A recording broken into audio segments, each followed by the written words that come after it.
สบายดีทุกคนวาวเล่นสบายดีละล่าก็ได้เนาะคนลาวคือกัน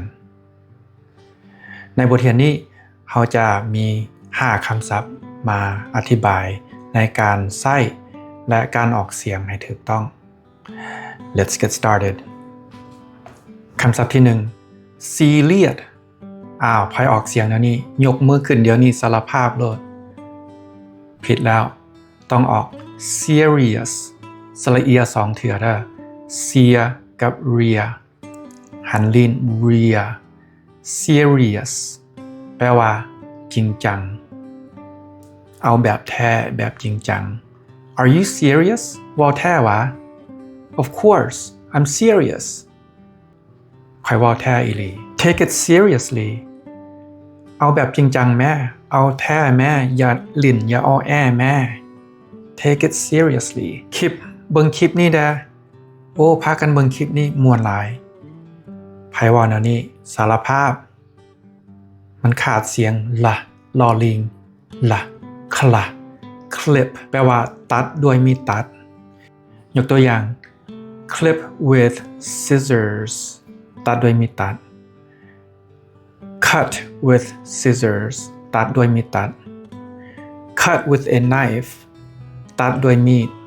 หรือปาดด้วยมีด cut with a saw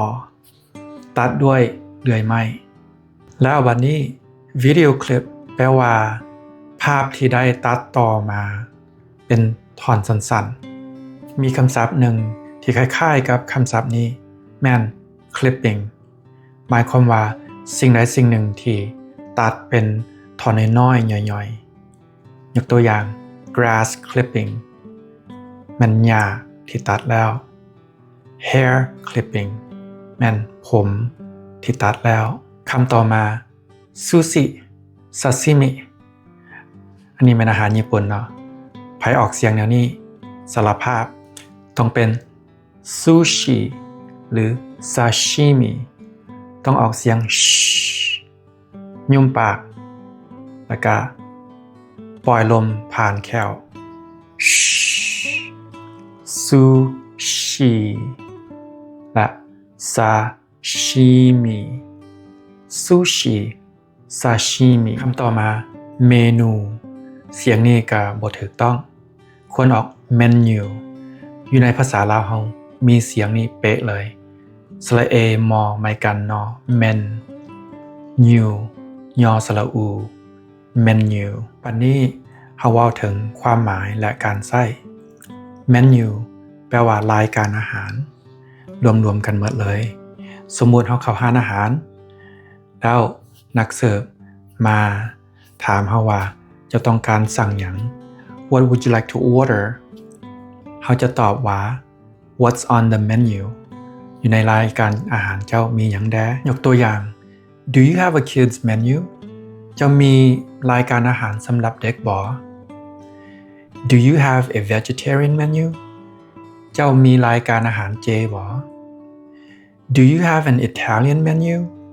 จะมีรายการอาหารอิตาลีบ่ถ้าว่าเขาเจาะจงเว้าถึงอาหารแต่ละอย่าง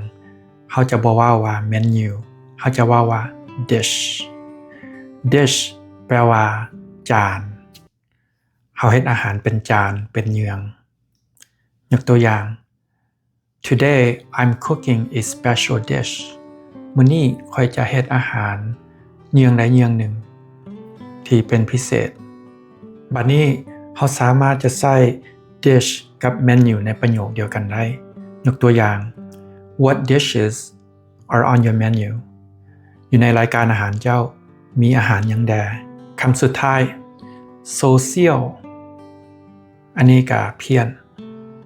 ต้องแม่น social แบบ social media ออก social media โอเคทุกคนบทเรียนนี้ก็